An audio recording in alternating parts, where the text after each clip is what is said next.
Our first speaker this afternoon is Don Mendelson, a very special person on CMA and especially here at CMA Summit. I'll have something to say about that in a minute. She's a mosaic artist since 2004, so she's one of the older ones among our group, I think. She's got multiple solo shows, duo shows, and group shows. She's won multiple awards, and she's shown her work pretty much up and down the coast, the West Coast. And at fine art shows, she's been an invited artist, so she's got a lot of accolades behind her. But what I would like to emphasize is that she's the leader of a group of mosaic artists that we call the Mosaic Mafia. And be careful, they're spread around the room a little bit. And be careful because they're going to defend her. They told me that, I had to make that up. Dawn, we tapped into Dawn's skills in 2014, last year, because of her reputation for working with community, and she's going to be talking about community today.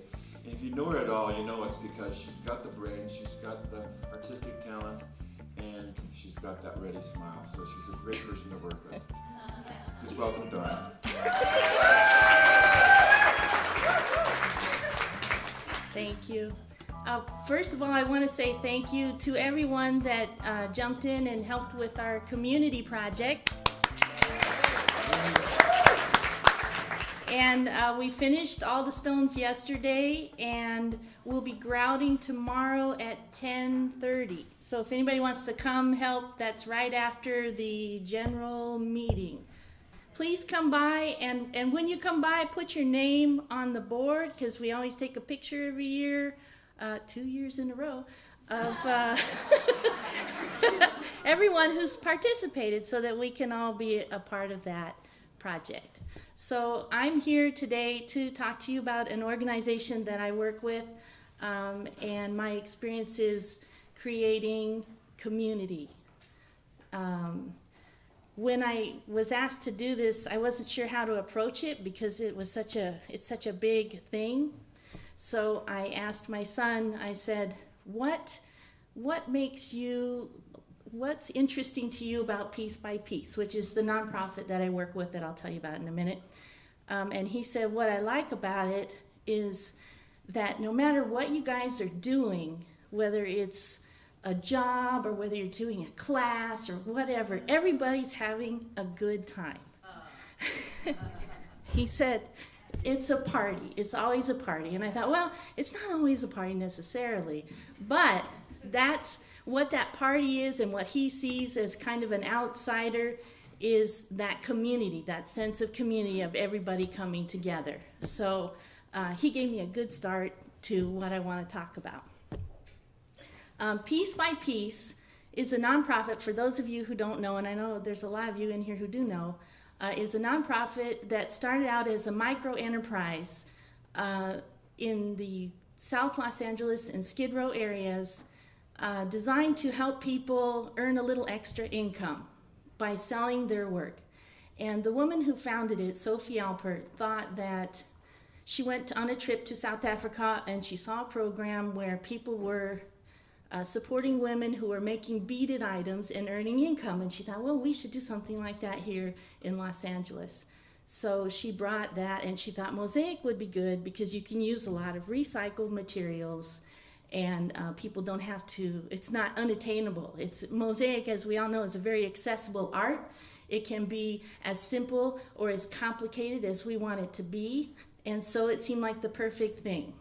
I wanted to give you a few ingredients to creating community, and the first is having a really good team. So this is the Mosaic Mafia. You may have heard of them. There are some in this room right now. We can't name all of them. They're not all in this photo, and we can't tell you who they all are.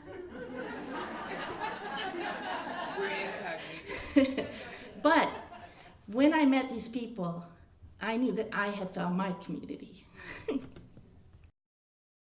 This is our mascot, Vinny the Nipper. He's got some experience. He still works, and he's got our back. The second most important part of building a community is involvement. When I first started doing Mosaic, I realized that I wanted to do a little something more because I like to work with people. And I wasn't sure how to do it. And I wanted to do Mosaic, and I wasn't sure how to get people to be interested in that. So what I did was I volunteered. I volunteered at the Mosaic conference, I volunteered at my son's school, I volunteered at the soup kitchen, and it's not really a coincidence that my son's school ended up with 4 mosaics and the soup kitchen ended up with a giant mural. Because it's what you put into it. So I went out there and I learned who the people were and I learned what those organizations were, and then I was able to give back to them what I knew. So that made it really meaningful for me, and it got a whole group of people together to break stuff, which is what we always want, right? So this is a couple of pictures of the mafia out there doing things in the community. We go out a lot, we just bring a bunch of stuff, we break it up, and people make beautiful designs. We donate them to whatever community it is, and people can go back and visit that work and have that experience.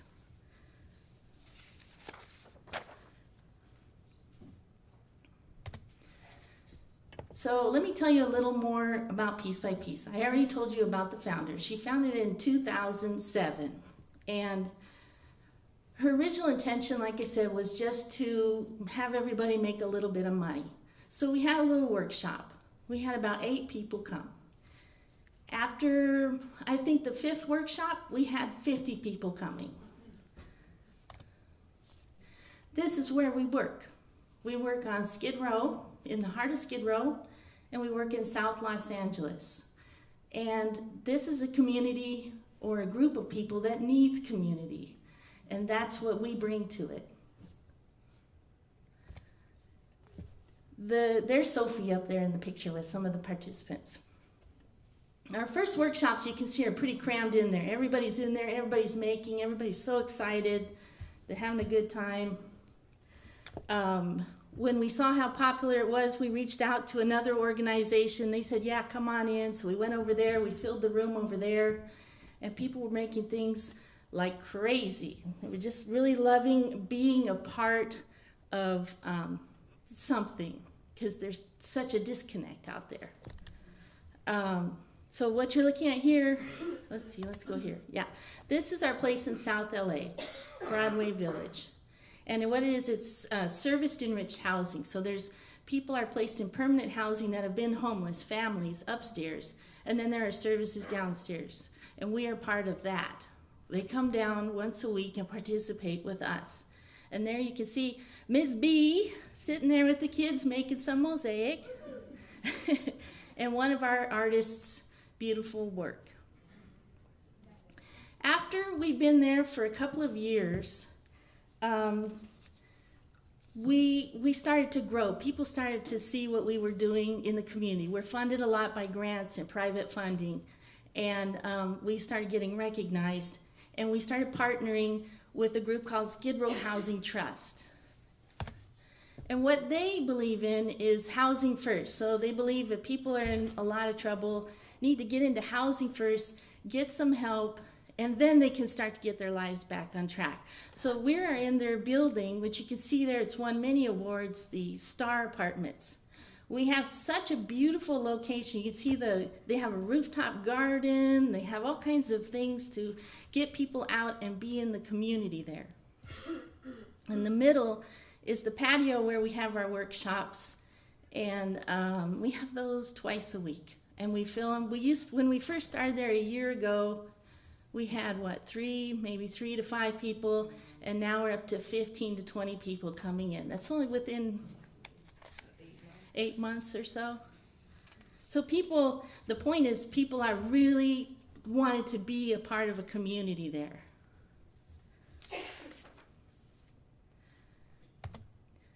Another part of creating community that we did was to make the curriculum interesting and sustainable, keep people engaged. Because we can only make so many picture frames, right? We need to branch out. So we decided to create a certificate program where people learn 5 basic skills. They learn, now I have to look this one up. They learn safety, cutting, andamento, finishing, and something else. And I can't remember what it is. What is it? Color. So when what this does is it helps everyone have kind of a guideline, right? We all want something that helps us move forward on something, and it helps them achieve. So there are 3 different levels. Level 1, they can sell their work through us. We have a lot of exhibits and sales and things like that, and the participants get 60% of those sales, and 40% goes back into the program to support the instructors and get the materials. The second level, they can work on small commissions. We do a lot of centerpieces for rooms just like this. And then the third level is doing public art projects. So we've really branched out from those picture frames and pots from those first classes.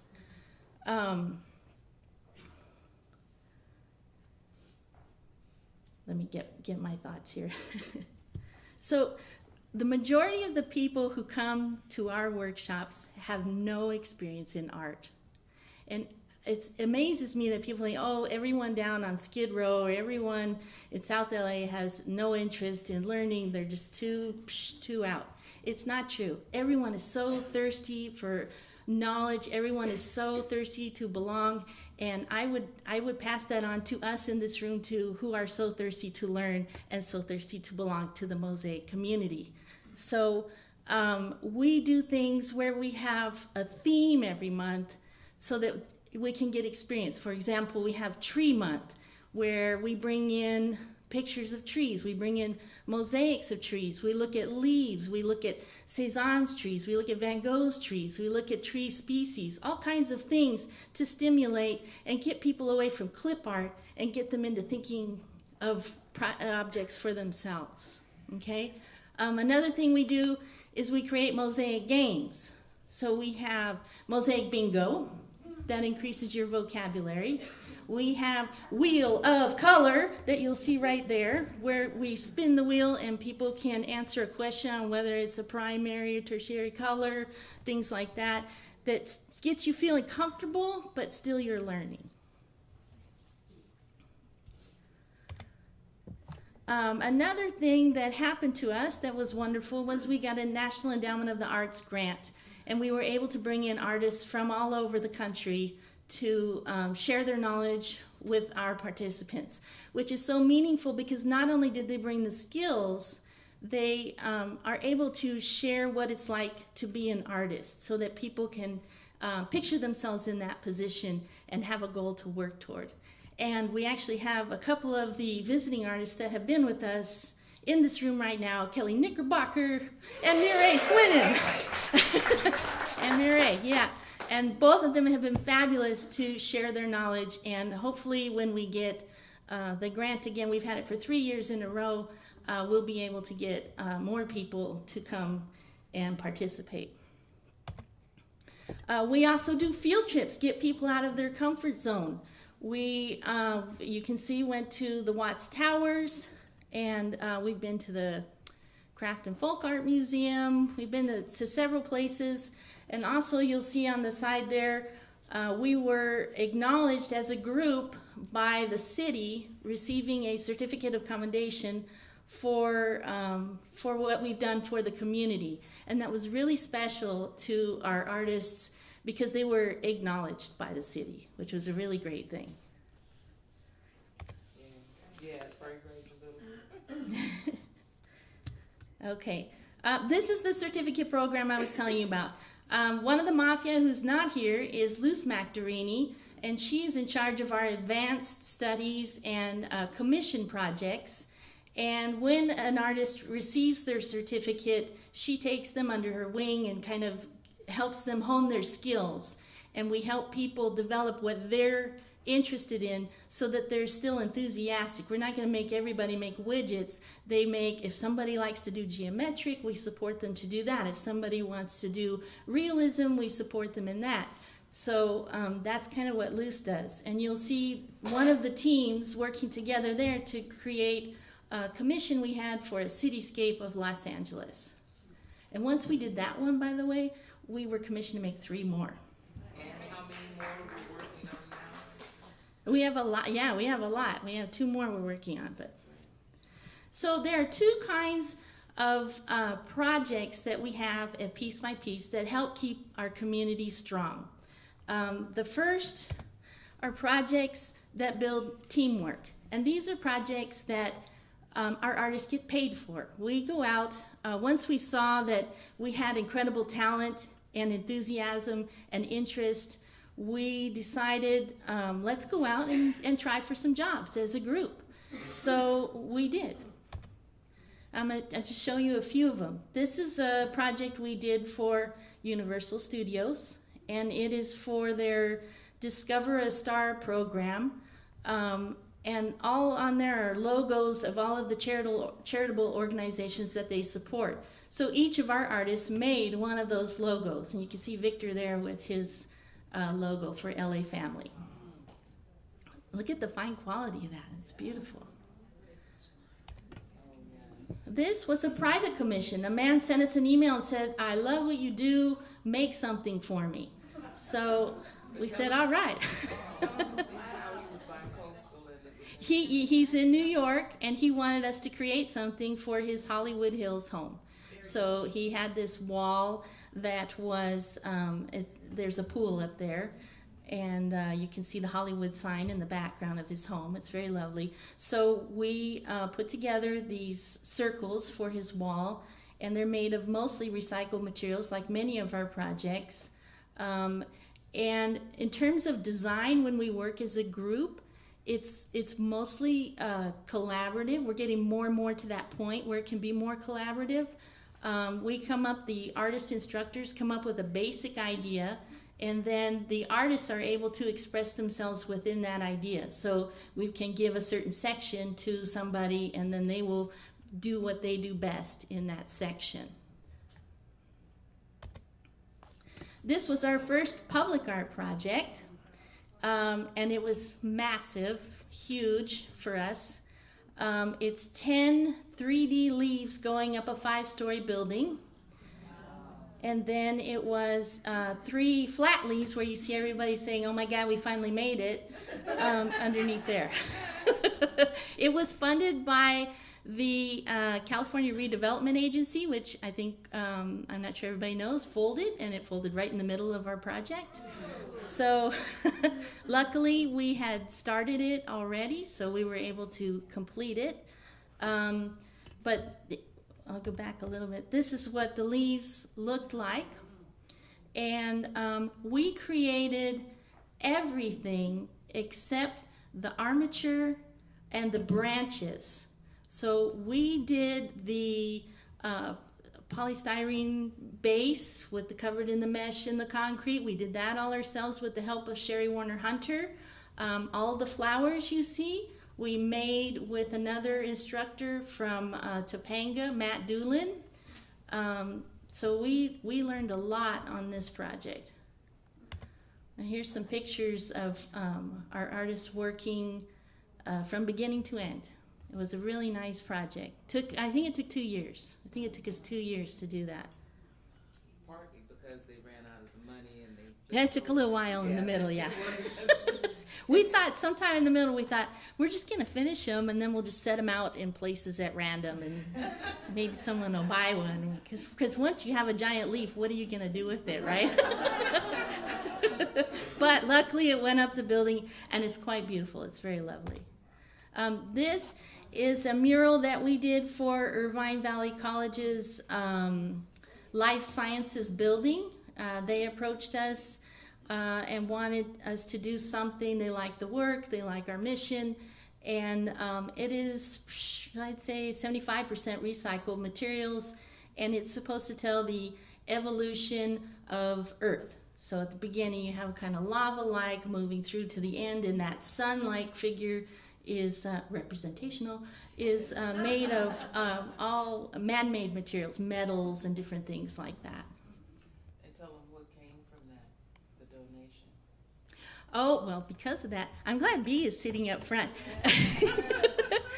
Because of this project, we were contacted by a man whose mother owned a stained glass store, and they donated everything in the store to us, from all of the stained glass to all of the furniture. And I just found out 2 days ago the car that took all of that stuff. So, so we have a minivan too.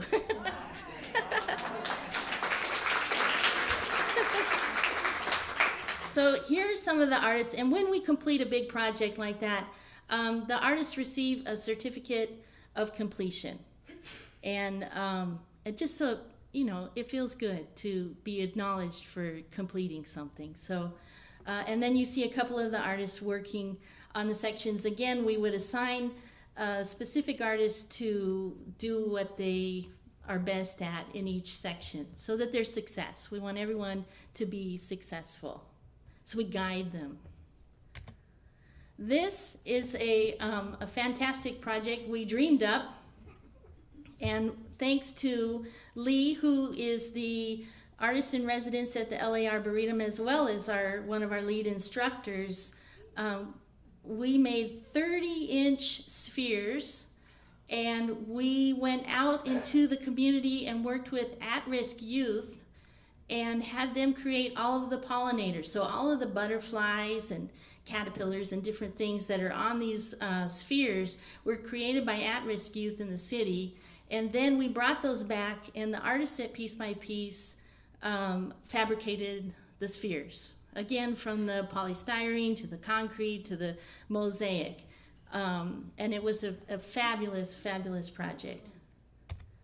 And a real bonus that came out of that was Lee was able to arrange for us to exhibit our work at the Arboretum so that artists could sell some work, but also they came as demonstrators and shared their knowledge with the larger community. So there they are doing one of the spheres and sharing what they know. So the other type of project is projects that create community. And these are where we go out to the larger public and work with them, and our artists come with us and share what they know and work with people and start to feel more comfortable in expanding their community. This is a mural that we did in Mayor Villagrosa's former mayor. He had an anti-gang summer night lights program where they would turn up the lights in parks in very high-risk areas on Friday nights from 7 to midnight, something like that. And we went out there, and this was on one of the days we created this mural, which is one of my favorites. I really like it. Supposedly it's in the mayor's office. I don't know. I've never seen it.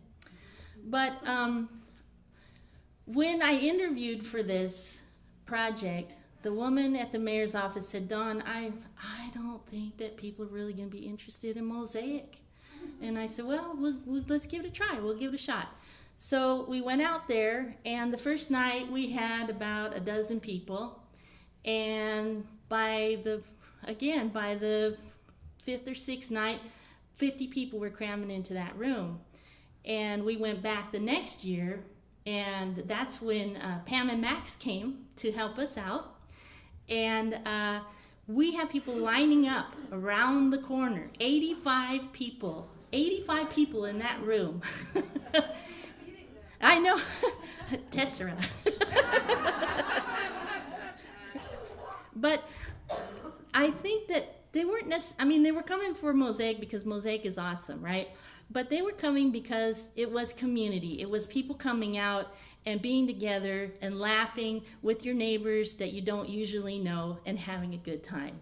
But it was a lot. It was a big neighborhood, a big community. And there we are with some of the work that they created on one of the nights.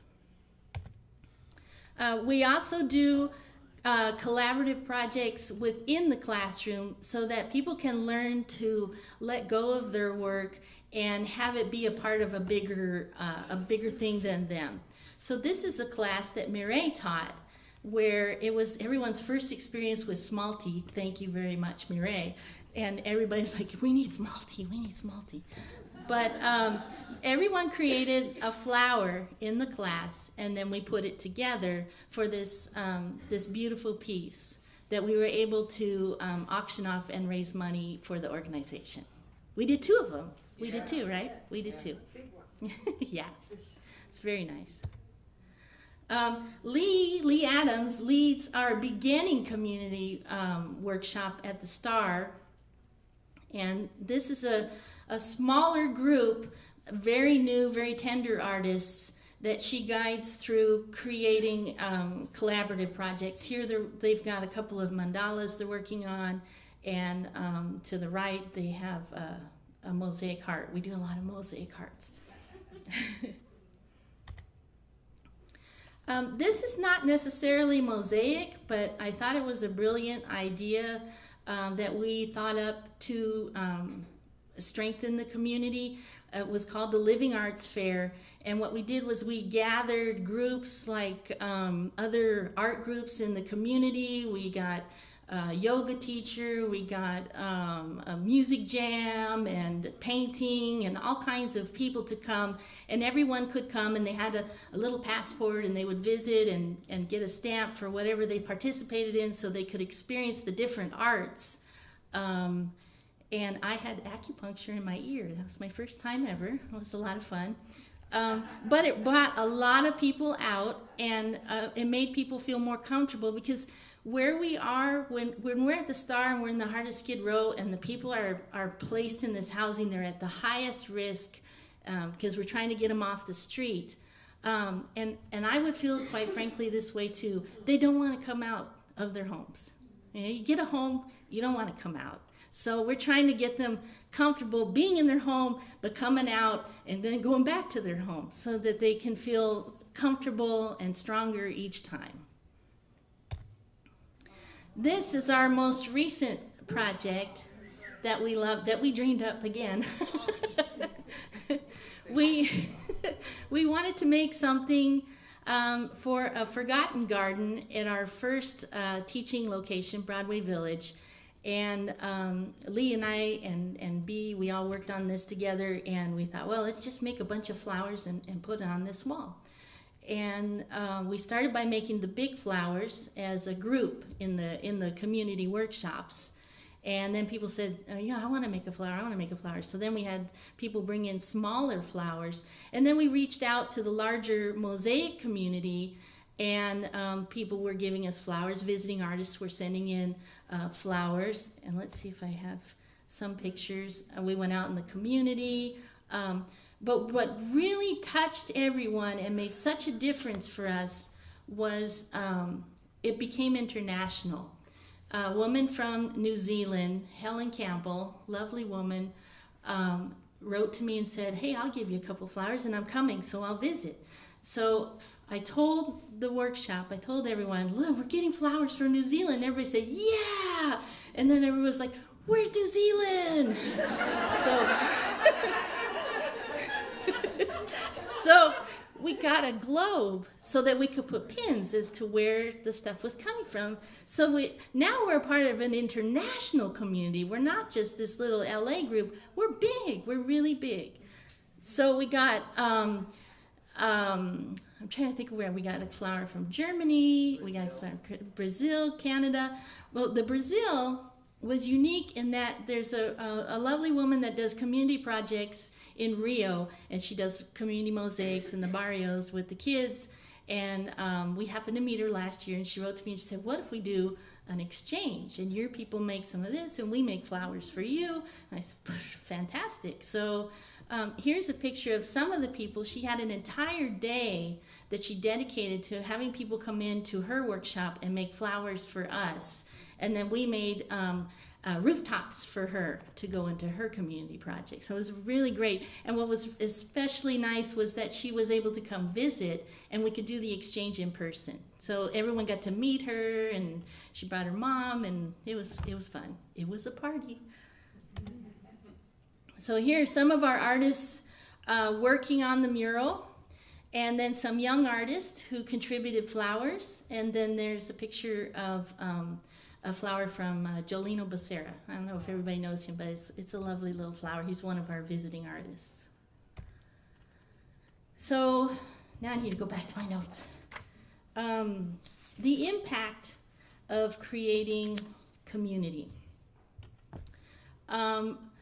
Like I said before, what's so amazing about our organization is that we fulfill the need we didn't expect that we were going to fulfill.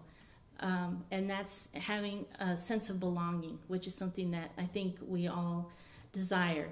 And a lot of the people that we work with have lost touch with their community and with themselves and with their sense of purpose. And they've had challenges much larger than they can handle and less help than they truly need.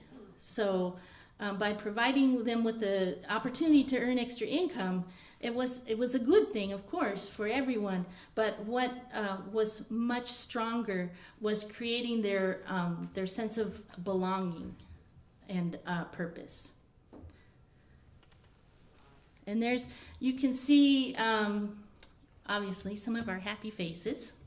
And there's a group of ladies you see holding their nippers up. We have a new group within our organization called the SPA team, and that is the Studio Prep Associates. And it is a paid position, and they prepare all of our donated materials, they wash dishes, I'm afraid. They wash dishes, they wash the glass, they prep materials to support our going out into the community. It's so helpful to have them, and it provides employment. And the purpose is to provide employment for women specifically. So it's a great aspect that we have. Here, I would show you two of our artists, just as examples. This man came to us at the very beginning at one of our Skid Row workshops, and he has been with us the entire 8 years. He started out, that's his first piece up there, the flower, clip art. The larger picture is his most recent original geometric work. He had a lot of challenges that he was facing, and he's overcome a lot. And I think what's so wonderful about his story is that he has taken everything that he's learned from Piece by Piece, and he's gone out into his community and has formed his own mosaic group through his church. So that's really cool. And they got a commission, which was really nice. So he's also one of our assistant instructors now. So he's been promoted all the way through the program. This is another participant who has been with us for about 5 years. And when I was looking through who to talk about and who to tell the story, when I came across Hilda, I saw this picture of her from when she first came, which is holding the blue frame, and the picture of her now. Look at the difference. I don't even need to say anything. It's just, and she is a part of our SPA team, and she, I want to say it was maybe 3 years ago, she was going for her citizenship test. And she brought her flashcards, and we were working on one of our commissions, and everybody got a flashcard. And while we were working, someone would say out, okay, name the 3 branches of government, and everybody would yell out what it was.